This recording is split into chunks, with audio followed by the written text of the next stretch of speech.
Apa khabar murid-murid? Hari ini kita akan pergi kepada bab 5, rangkaian dalam teori graf di bawah subtopik 5.1b, rangkaian graf.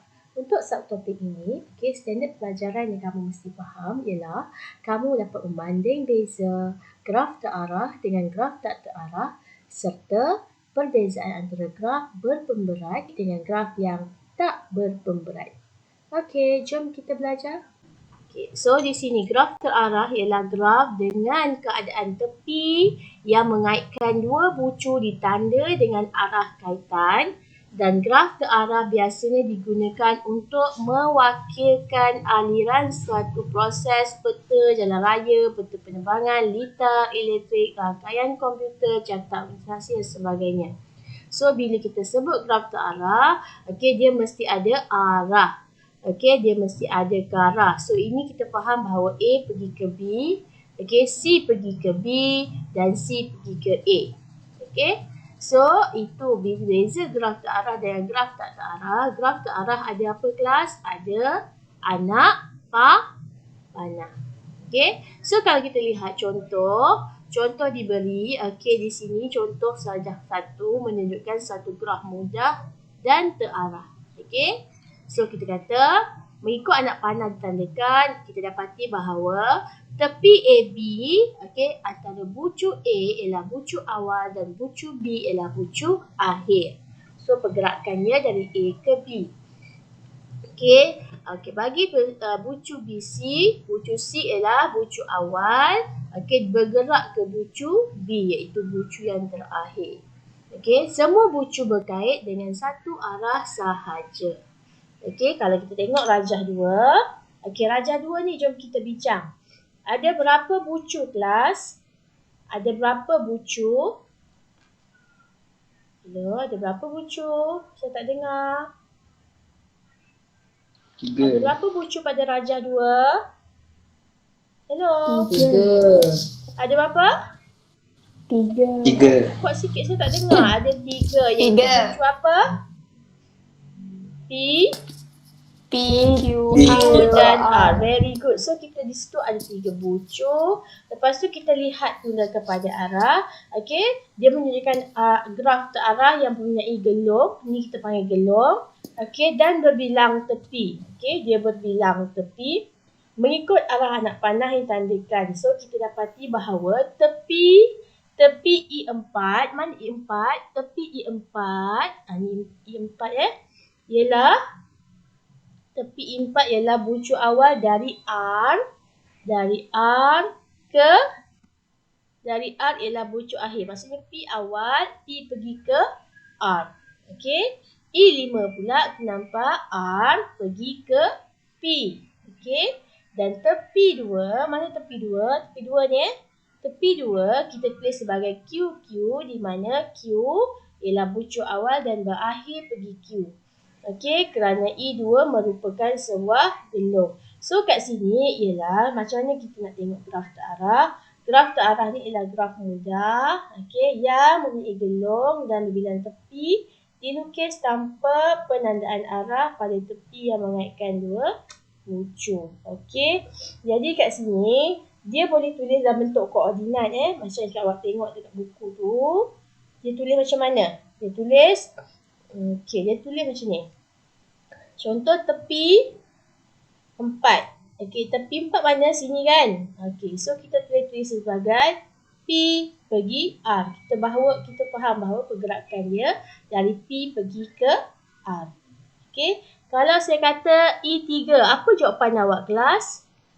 I3, apa pergi ke apa? Q kepada Yes, QR. kita tulis Q, R. Bagus. Boleh? Kalau I1, saya akan tulis apa? PQ.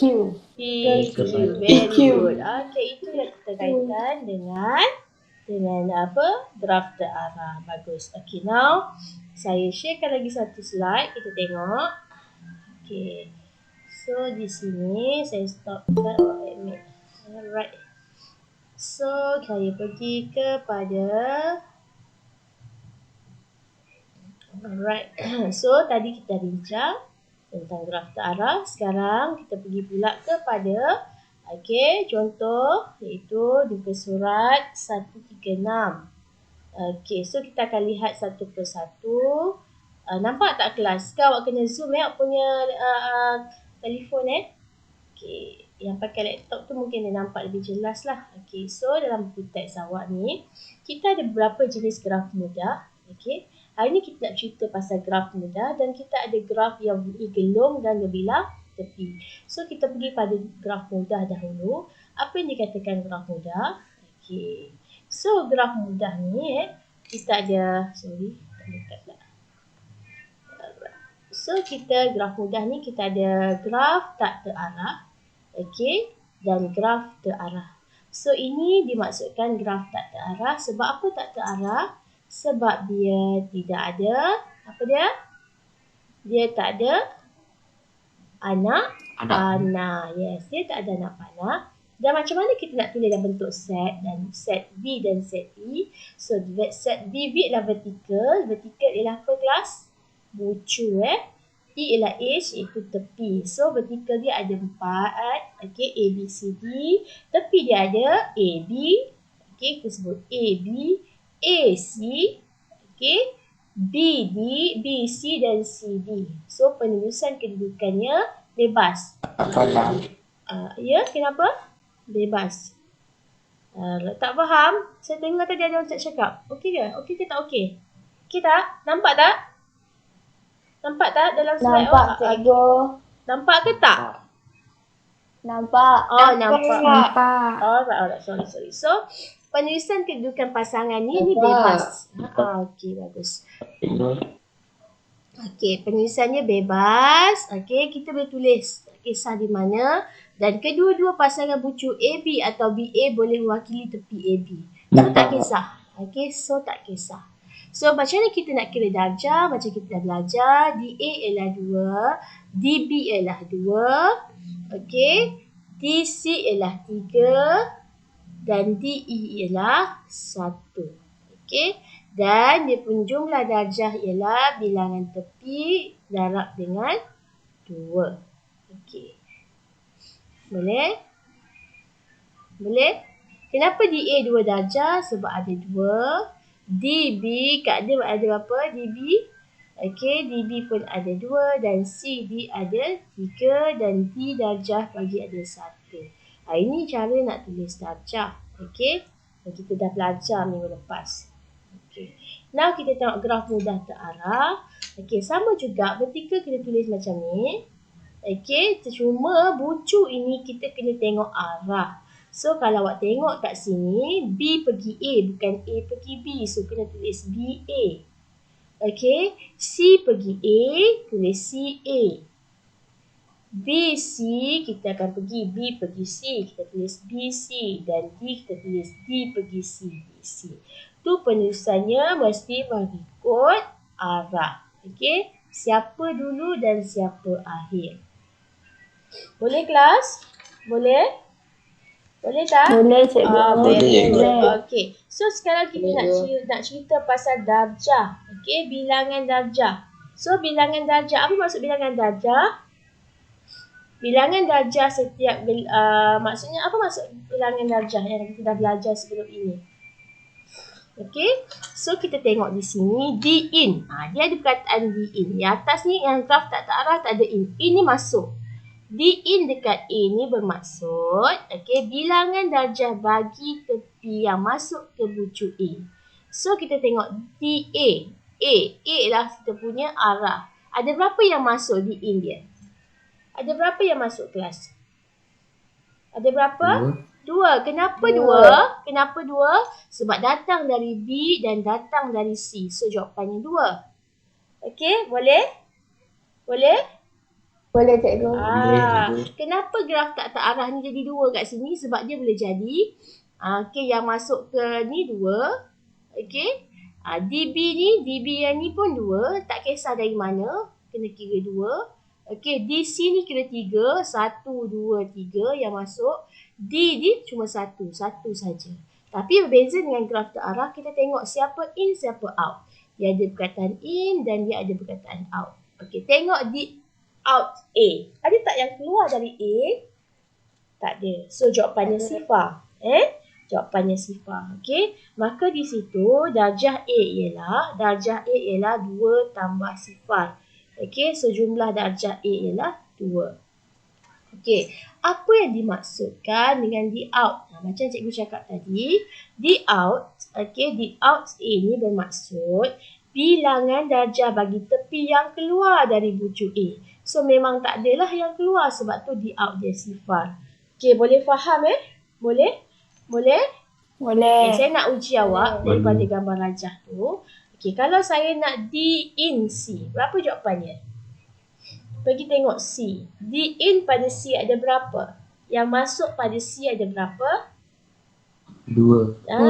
D in C ada 2. Yang keluar dari D in, D out C ada berapa?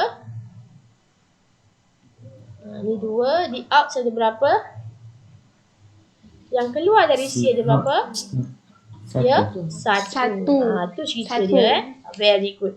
Okey, kalau ditanya jumlah, so kita akan jumlahkan semua D in dan D out. So kita tambah, kita akan dapat di situ 8. Okey, jumlah ED, okey, jumlah summation darjah V ialah hasil tambah semua D out dan D in berjumlah 8. Okey, itu ialah graf mudah. Ada pertanyaan di situ? Ada? Boleh? Boleh. Okey, sekarang kita pergi kepada satu lagi bentuk graf, iaitu kita panggil dia graf yang mempunyai gelong dan bilangan tepi. So, di sini kita nampak gelong Dari sini kita ada kena tambah sikit step kita sebab dia ada gelong. Okey, yang kalau tak terarah dia tak ada anak panah, so kita tak kisah tulis macam mana. Okey, PT, okey, PQ, QR, okey, QR lagi, QS, ST, TT. Itu cara tulis tepi bagi graf tak terarah yang ada gelong.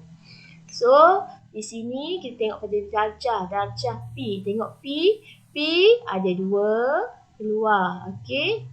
Darjah Q ada berapa? Q 1, 2, 3, 4. Nampak tak? Nampak? Okay, nak saya highlightkan. Okey, boleh? Boleh? Okey, good. Okey, tengok DR, R pula, R yang masuk 1, 2. Okey, tengok pada S, 1, 2. Tengok pada P, kenapa P jadi 4? 1 kat sini. Sorry. Kita warna lain kejap.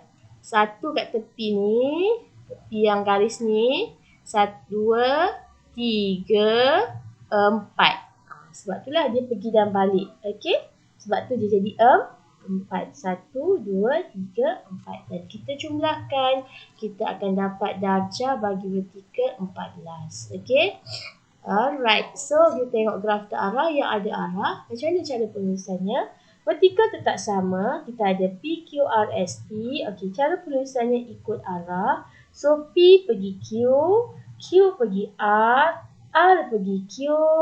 Okey, sekarang S masuk Q, T pergi S, T pergi T. Okey, T pergi T.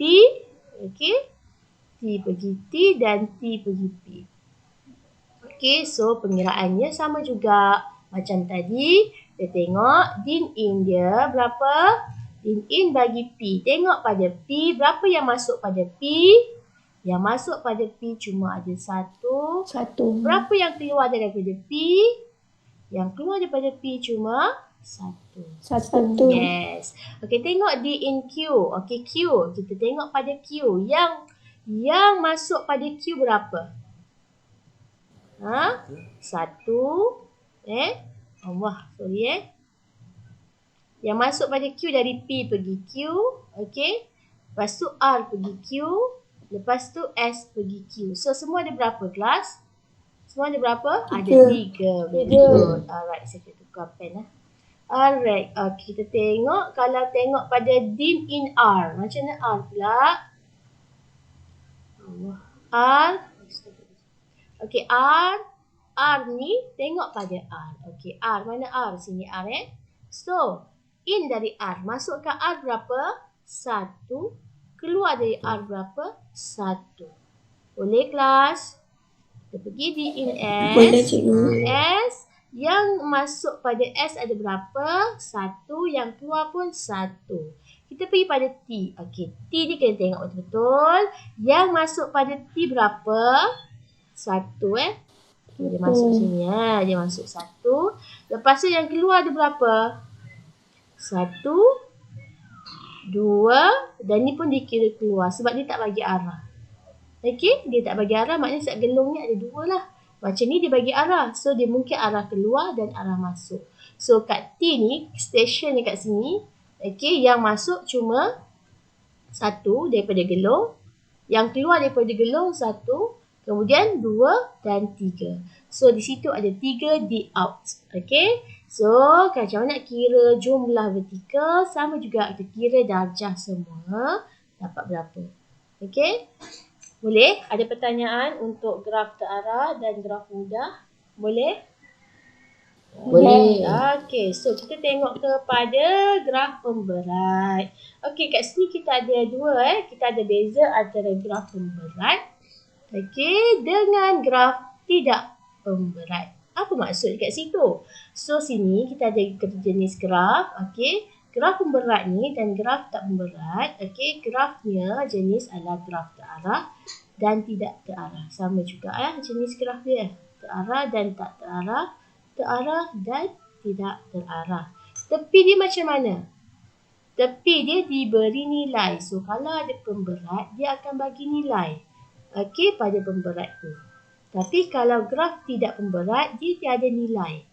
Tiada nilai yang dinyatakan. Dia tunjuk, dia cuma bagi graf lah. Dia tak bagi nilai. Contoh, apa yang ada nilai? Apa yang ada nilai? Jarak antara 2 bandar, masa yang diambil dalam satu gerakan, nilai arus litar dan kos. Kos sesuatu bahan atau sebagainya. Berbeza dengan graf yang tidak ada pemberat iaitu tak ada nilai. Contohnya apa? Hierarki dan jawatan kita, carta organisasi, peta alir, peta pokok, peta buih. Itu semua graf yang kita panggil sebagai graf tiada pemberat. So apa kesimpulan di sini?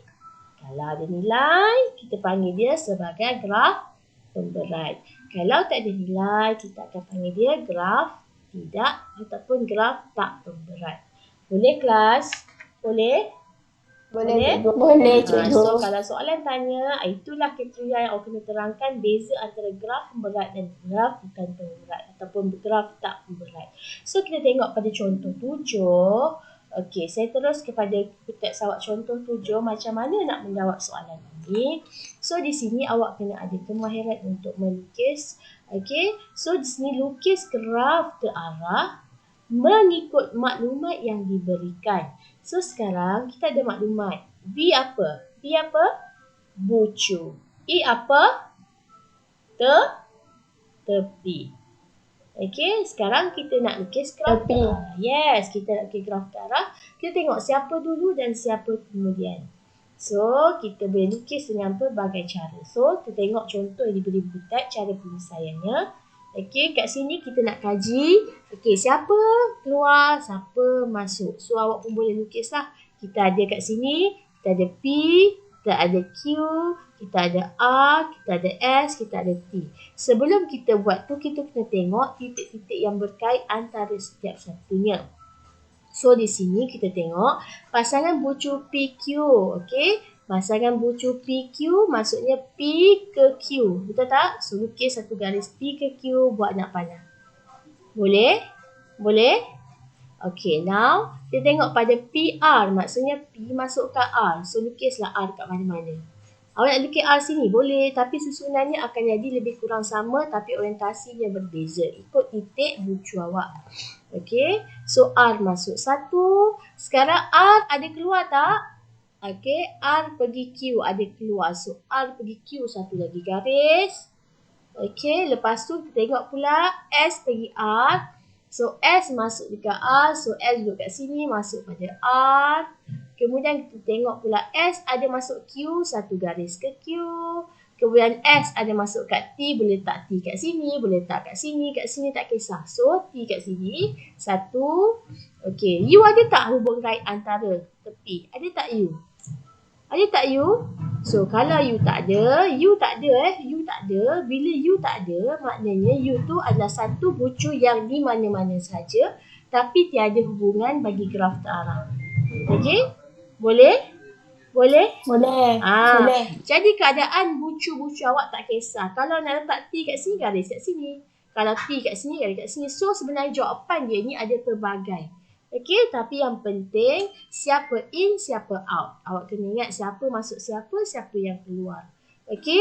Alright, boleh kat situ soalan A? Boleh, cikgu. Okey, good. Saya pergi kepada soalan B. Okey, soalan B ni mempunyai satu gelong. Okey, dia mempunyai satu gelong. Dia kata, pada bucu Q dan RS. Okey, baca bucu Q ada gelong. RS ialah berbilang tepi dengan keadaan. Dia beritahu pula.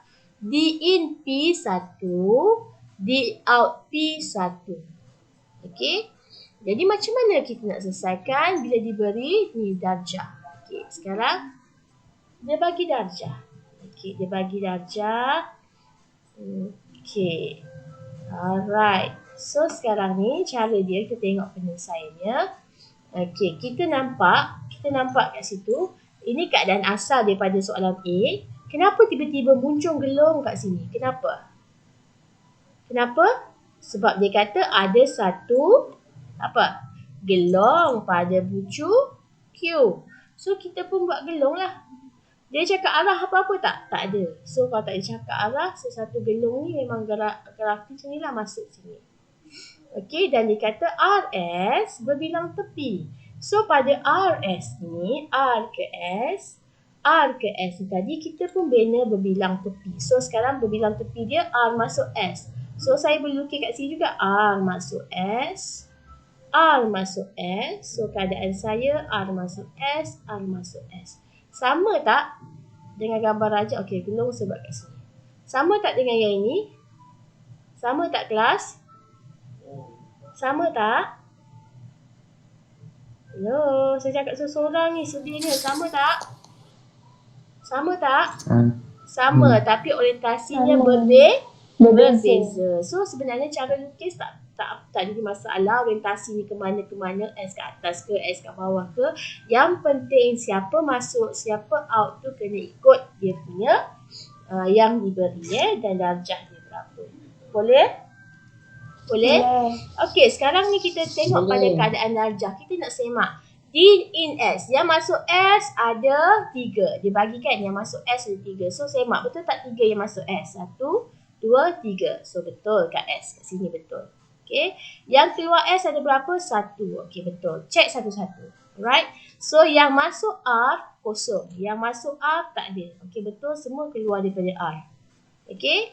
Jadi yang out daripada R ada 3. Betul tak 3? Cek. 1, 2, 3. Okey, betul. Tepatlah ni. Okey, sekarang di in Q. Tengok Q. Yang masuk Q ada berapa? Kita kira. 1, 2, 3. 1, 2, 3. Okey, betul. Di in 3. Di out pada Q ada berapa? Yang keluar daripada Q. Ada 1. Satu lagi kat mana kelas? Kat sini 1 out. Satu lagi kat mana? Bulatan. Yes. Sebab bulatan ni ada in dan ada out. Ingat ya, bulatan ada in dan ada out. Dia ada in juga dan dia ada out juga. So kat sini yang kedua. So betul lah kat sini. So bulatan di situ ada in out So D in P. Tengok pada P. P yang masuk 1. Betul tak? Okey, masuk 1. Keluar berapa? 1. So bila mematuhi semua keadaan ini, maka gambar rajah kita akan jadi betul. Okey, jelas? Jelas kelas? Jelas. Okey, good. Okey, saya kena cepat. Dah pukul 8.38. Sampai contoh 8. Okey, ini kita panggil graf apa tadi? Ini graf apa ni? Graf apa ni yang? Contoh 8 muka surat 13 nak 38. Contoh 8. Ini kita panggil graf apa ni? Ada nilai. Ada nilai kan? Yes, ini graf pemberat sebab diberi nilai. Okey, berbeza dengan tadi ialah graf. Graf tak ada nilai, jadi dia adalah graf tak pemberat. Ya, contoh 8 ni ialah graf pemberat. So kita lihat contoh 8. Okey, raja di sebelah. Okey, raja di sebelah menunjukkan pilihan laluan sehala Izarul untuk menjalankan latihan larian. Okey, kita nak buat latihan larian. Okey, bucu 1 ialah tempat permulaan. So, apa lukislah bucu 1 ni tempat permulaan. Okey, dan bucu V5 ialah tempat terakhir. Okey, tempat terakhir. Dan semua bucu ni ada berapa kita tengok. So kat sini maksudnya ada 5 bucu lah sebab 5 ni yang terakhir. Okey. So dia kata jarak laluan sehala yang terpendek dari V1 ke V5. So terpendek V1 pergi V5. Okey, maknanya jarak terpendek V1 pergi V5. Cari jarak laluan. Cari laluan sahala yang terpendek dari V1 ke V5. Ni soalan pertama dia lah. So macam nak selesaikan ni? Okay, so laluan sahala terpendek. Awak kena kira yang mana paling pendek. So kalau tak perhati kat situ, kalau V pergi 5, pergi ni jumlahkan berapa. So bila jumlahkan berapa, awak nampak perbezaannya. So siapa yang terpendek kelas? Okay. Mestilah V1 lalu V2 lalu V5. Kenapa? Jaraknya cuma 1.1 kilometer. Okey. Kenapa kita tak ambil V3, V4, V5? Sebab bila kita totalkan jaraknya melebihi jarak V1, V2 dan V5. Sedangkan dia nak laluan terpendek. Boleh Okey, tengok pada soalan B. Jarak laluan sahala terpanjang V1 ke V5, so jawapan kita mana? Sehala yang terpanjang. Okey. So dia akan lalu kat mana? Laluan sehala terpanjang. Maksudnya apa ni? Dari V1 ke V5. So kita tengok V1 pergi V2. Lepas tu pergi V3. Nampak Lepas tu pergi V4. Lepas tu pergi V5. Jadi laluan ni terpanjang lah. Sebab dia ada ringkasan kat sini. So 2.5 km. Okay. So tengok si bucu-bucu yang dilalui jika jarak larian sehala adalah antara 1.4 hingga 2.1. Ni awak kena kira. Okay. Awak kena kira jarak laluan sehala dia antara nilai ni. Antara nilai 1.4 km dengan 2.1. So ikutlah anak panah totalkan laluan mana. Okay. So kalau jawapan ni dia bagi V1, lalu V3, lalu V4, lalu V5. Sebab dapat dia berapa? 1.5 1,500 meter. So 1.5 km termasuk dan julat ni lah. Okay. So yang lain tu akan cuba. So faham tak contoh 8? Boleh? Boleh kelas? Boleh? Okay, good. Okay, now kita dah pergi masuk kat situ. Sekarang kita cuba nak check awak punya kefahaman. Awak faham ke tak faham? Kita akan tengok So kita tengok praktis 5.1b di sini. Nyatakan perbezaan terarah. So tolong buat ni. Saya dah terangkan tadi. Okay, apakah maksud pemberat pada graf pemberat? Apa maksud dia? Lukis graf terarah. Okey, lukis graf terarah mengikut maklumat. So, bila sebut graf terarah, apa yang penting tadi kelas? Mesti ada apa? Bila graf terarah mesti ada apa kelas? Anak panah. Yes, mesti ada anak panah. Mesti ada anak panah Okey. Lepas tu B, dia kata mempunyai gelong Q dan gelong pada bucu S. So, cuba lukis. Dan dia bagi QS adalah berbilang tepi. Okey, QS adalah berbilang tepi. Apa maksud berbilang tepi? Boleh lihat rujuk betul surat nota tadi. Apa yang dikatakan berbilang tepi? Okey. Alright. Sorry. Okay, now kita buat soalan 3. Dia cerita awak kena semak lah in out dia betul atau tidak. So, A, B buat. Okay.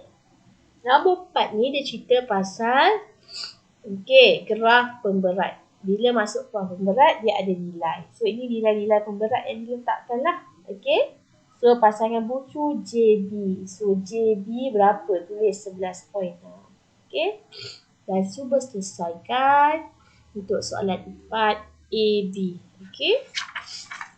So itu saja untuk hari ini. Okey. Ada apa-apa nak tanya? Yang tak faham, yang nak tanya dengan cikgu? Ada?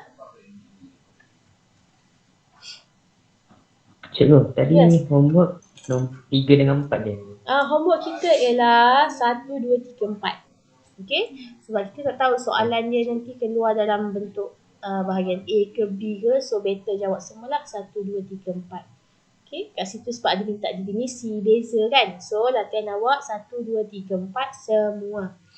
Okey. Boleh kelas? Boleh? Ada lagi nak tanya?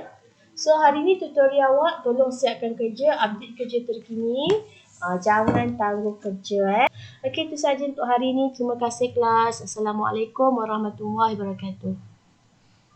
Waalaikumsalam. Terima kasih cikgu. Sama-sama. Waalaikumsalam warahmatullahi wabarakatuh. Terima kasih cikgu. Okey, sama-sama. Terima kasih cikgu. Yeah.